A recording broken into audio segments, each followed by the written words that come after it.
Are you a woman of faith who is struggling to navigate your current season of life? Do you feel like life is just happening to you instead of for you? My name is Jill Pack. I'm a certified life coach and a member of the Church of Jesus Christ of Latter-day Saints. And I want you to know that no matter your season or circumstance, it is possible to create a more joyful life. And I would love to show you how. Are you ready? Let's go. Hello, friends. Welcome to the Seasons of Joy podcast. This is episode number 28, entitled Compassionate Curiosity. Now, before we get started, I wanted to spend a few minutes talking about an awakening retreat that is coming up in October. It's October 6th, 7th, and 8th. This is a retreat for women of faith, especially those in the mid-season of life. So many times I hear women talk about wondering what their purpose is in this season of life. They've lost focus. They've spent so much time serving others that they've forgotten what's important to them, what they even like, and what a life that they want to create. They don't know necessarily how to do it. They also feel disconnected with themselves or with people that they love or even God. And so this is the perfect opportunity to come and reconnect. And it's also a perfect opportunity to rejuvenate. There's going to be yoga, there's going to be solo time, group activities, just learning tools to help you enter back into your life from a place of love and compassion and curiosity and excitement, to get the energy you need to enjoy this season and the energy you need to create a life you loved. And it is up to you. You are the one in charge of that. And this is the perfect place to begin creating that for yourself. So I invite you to come. There's a link in the show notes and you can sign up there. Again, there's a few spots left and we would love to have you join us. Okay, on to compassionate curiosity. I'm excited about this topic today, and I think it's so important, and it's a powerful principle if we can embrace it and apply it in our lives.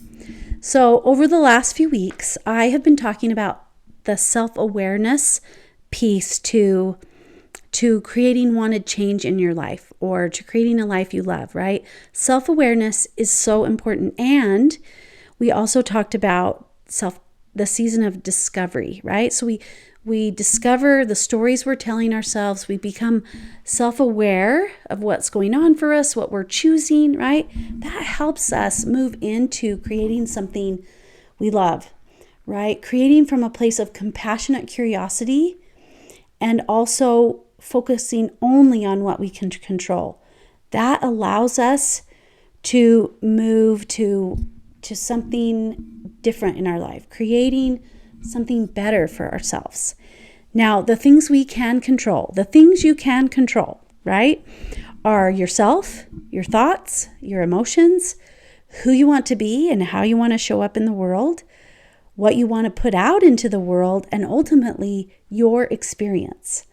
Now, as you become more self-aware, it's also just as important to include self-acceptance. And this means not fighting against what is. It can be so easy to look at yourself or your life and feel frustrated or disappointed, right? Believing that it should be different than it is. But the truth is, this belief is holding you back from actually moving forward in your life. Shaming, guilting, or resisting where you are in your life's journey will never take you to where you want to go. Byron Katie says it kind of like this: every time you argue with reality, you only lose 100% of the time. We all do it at one time or another, but we can't change the past. We will lose 100% of the time because it just is. We have to be able to move into acceptance if we ever want to create something different for ourselves.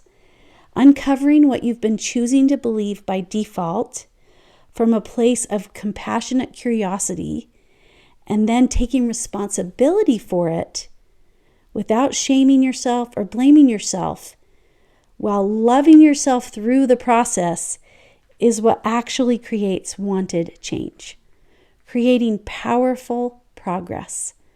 By bringing in a balance of this self-awareness that I've talked about and the self-acceptance, and then adding self-accountability, right? These 3 A's, we can actually empower ourselves to live with more intention. This is true agency, choosing to create your own life experience when you decide you want to. Now, too much of any one of these A's, these 3 A's, can actually become disempowering. So, for example, too much self-awareness can lead us to shame, right? We begin to believe that something's wrong with us. And so we start looking for evidence of how terrible we are. And then we find that evidence, because that's what we're looking for, and we use it to beat ourselves up with, right? And so too much, if we're just self-aware, then we stay in shame. But on the other side of that, too much self-acceptance actually leads us to blame other people, because we no longer believe that something's wrong with us. We're believing something's wrong with other people and that they are the reason for our problems. So again, we start looking for evidence and we find what we're looking for, and we discover things that are wrong with them, right? But if we can take self-accountability by taking responsibility for our own self from a place of love, that's where change can happen. We've got to have awareness and we got to have acceptance, but we also have to be accountable, right? Those 3 together is where magic happens. And it does begin with being honest with ourselves. When we are accountable, we're honest with ourselves. We tell ourselves the whole truth.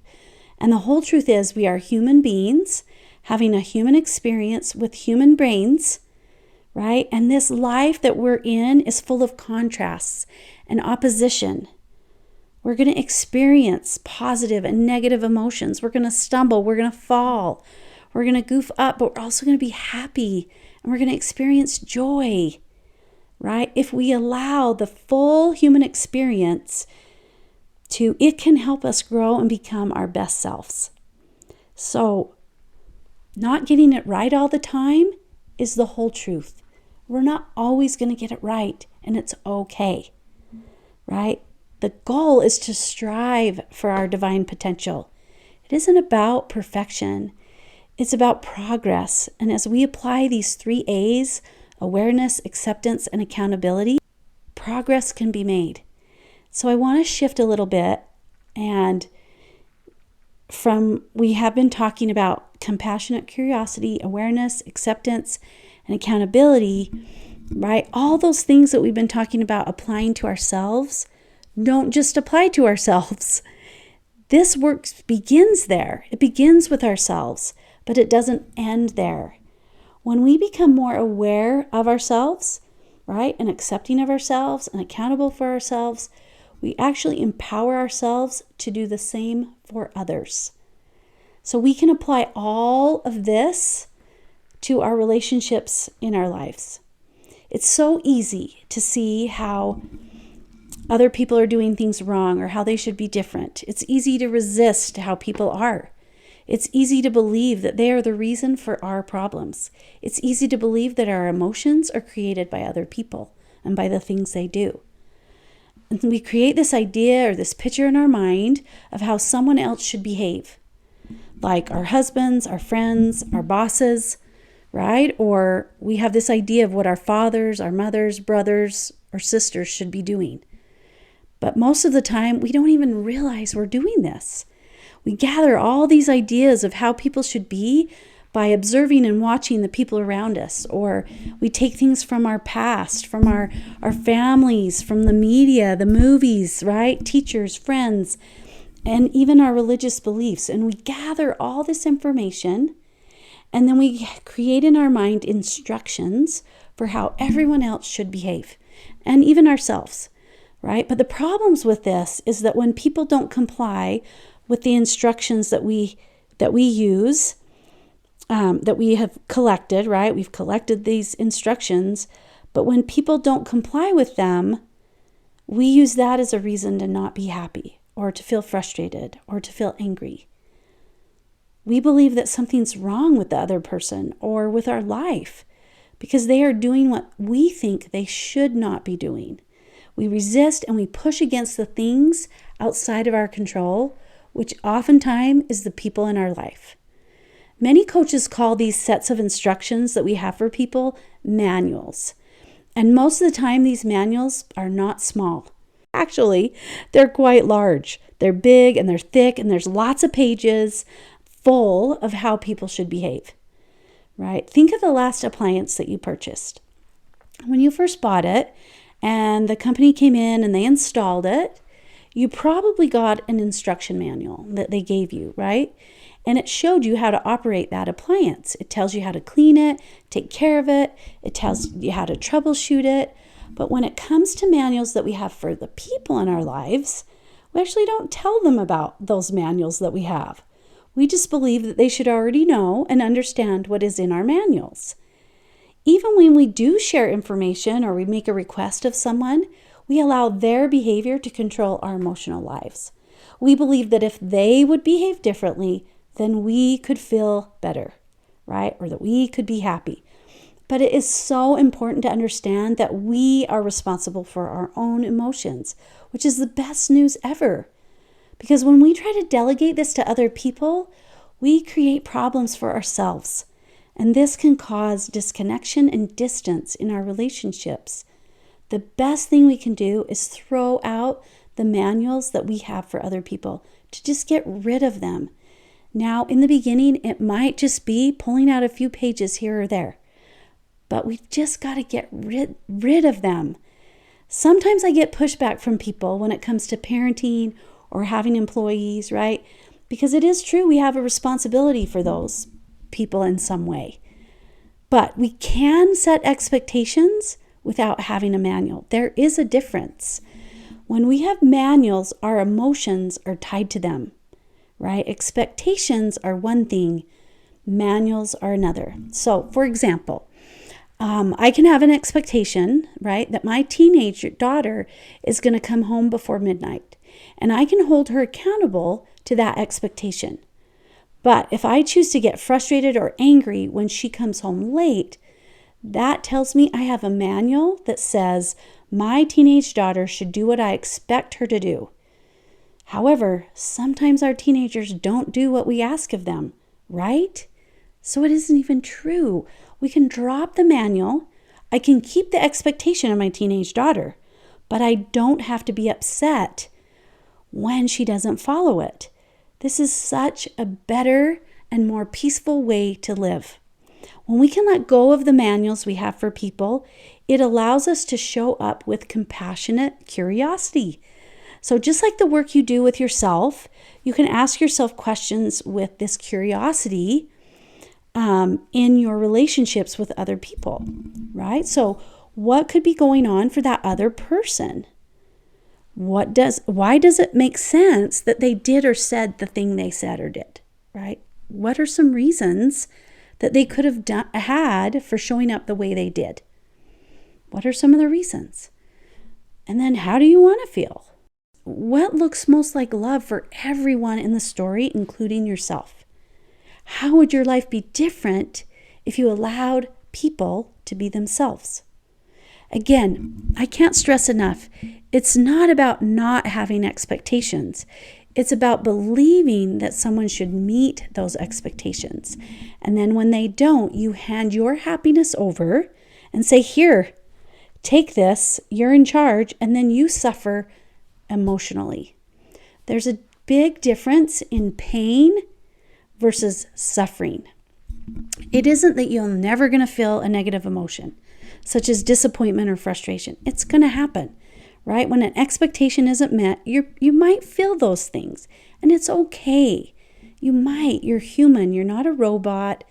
You're meant to have and experience emotions. Your body actually was designed to feel them, and it knows what to do with them. Emotions, whether they're positive or negative, are part of the human experience. Both are part of the human experience. However, we cause ourselves more suffering when we resist and we push against how people are. That's what's causing the suffering. It's the layering on of this belief, this resisting, this pushing against them and believing they should be different. But when you can allow others to be who they are, it actually lets you feel better. Sometimes that doesn't feel true because you might still feel a little disappointment, but you're not going to suffer, right? And this also doesn't mean you have to accept unacceptable behavior.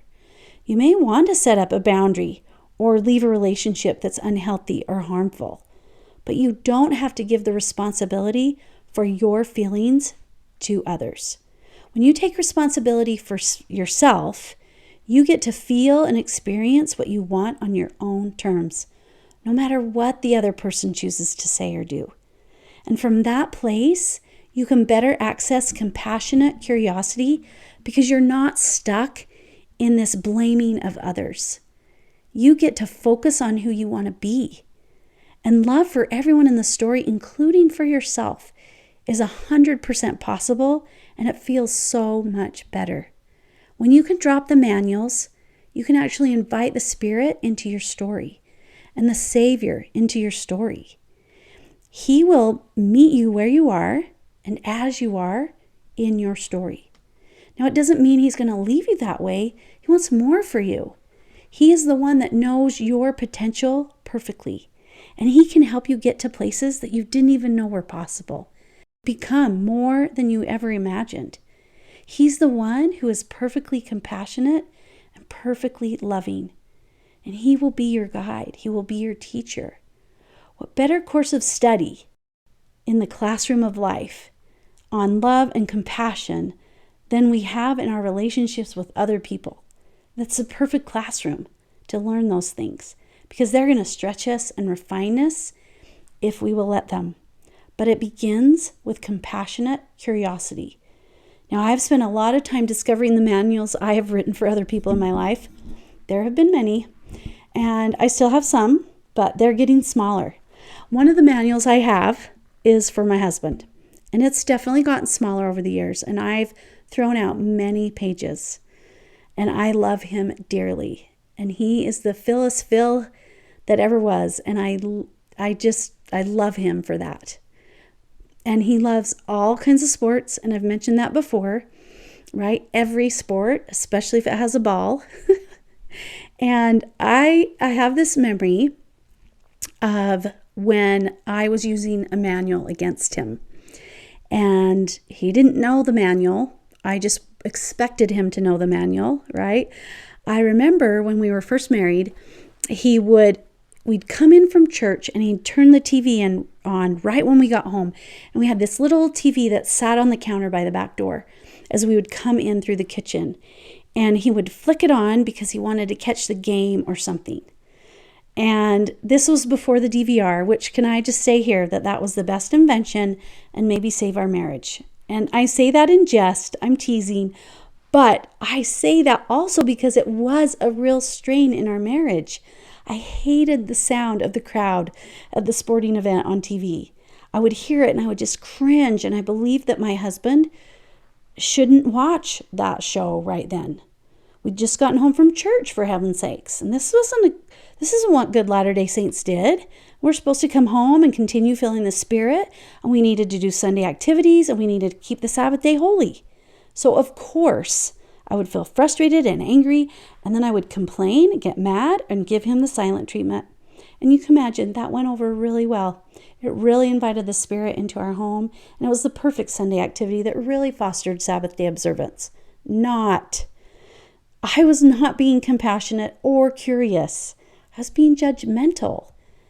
The truth is, he was an adult, and he could watch sports if he wanted, and he'd done a whole day of service already, right? It really wasn't my job to police him, scold him, or judge him. None of those things helped me be who I wanted to be, and I was blaming him for my frustration. My behavior is what tainted my Sabbath day experience, not my husband watching sports. Again, it wasn't that I shouldn't have made a request of him. Of course I could have, but I was showing up in a way that prevented me from communicating and making a request at my best. It was my job to create a Sabbath day experience for myself. It was my job to communicate and make a request from a place of love. It was my job for all of that. And my experience or my emotions were not his responsibility. But I believed that they were. And so I was miserable. I want you to think, is there a relationship in your life that you are struggling with right now? What would it look like if you could let them just be themselves? What does your manual look like for them? What would it look like to let them be themselves without it affecting your emotional well-being? What if it isn't the other person's job to meet your needs or to help you feel good? What if your happiness is your responsibility? And I also want to ask you, what's the upside to anger, resentment, or hate or blame? I would offer none. And what's the downside to compassionate curiosity? Really understanding why and what's going on for the other person. I don't think there's any downside. What would your life be like if you could make requests without it affecting your emotional well-being if they aren't met? These are powerful questions to ask yourself, and I invite you to consider them. What would be different in your life if you could approach your relationships with compassionate curiosity? I want to thank you for listening, and I hope you have a joyful week. Thank you so much for listening. If you like what you hear, I would love it if you would share it with your friends and family and leave me a rating and review.